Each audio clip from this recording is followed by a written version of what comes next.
ইসলাম একটি আন্তর্জাতিক সংগঠন, তাদের নিজস্ব ব্যবস্থাপনা রয়েছে।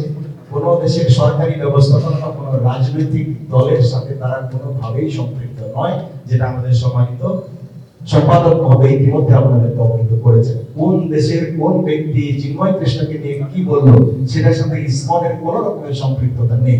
যে কেউ যে কোনো বিষয় নিয়ে বলতে পারে। আর ভারতের যে বিষয়টা আপনারা আমাদের সাথে যুক্ত করার চেষ্টা করছেন, আমরা বারবার বলেছি এটি একটি আন্তর্জাতিক সংগঠন, কিন্তু এমন ভাবে সেটাকে ব্যাখ্যা করা হচ্ছে যে এটি একটি ভারতীয় সংগঠন। প্রিয় বন্ধুরা, আমরা আবার আপনাদেরকে এনশিওর করছি এটি একটি আন্তর্জাতিক সংগঠন এবং সারা পৃথিবীতে তার অপারেশন আছে। ভারতের প্রতিবেশী দেশ পাকিস্তানেও আমাদের মন্দির রয়েছে, সেখানকার সরকারি বড় বড় কর্মকর্তা আমাদের অনুষ্ঠানে আসেন।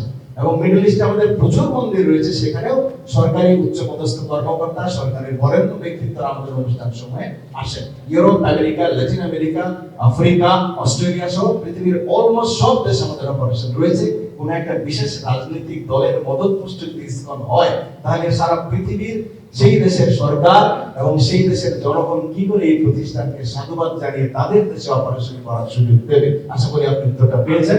ভারতের সাথে আমাদের কোন রকমের কোন সম্পৃক্ততা নেই। এটি একটি ইন্ডিপেন্ডেন্ট অর্গানাইজেশন। কোন রকমের পলিটিক্যাল ইনফ্লুয়েন্স দ্বারা আমরা কোনোভাবেই প্রভাবিত হই না।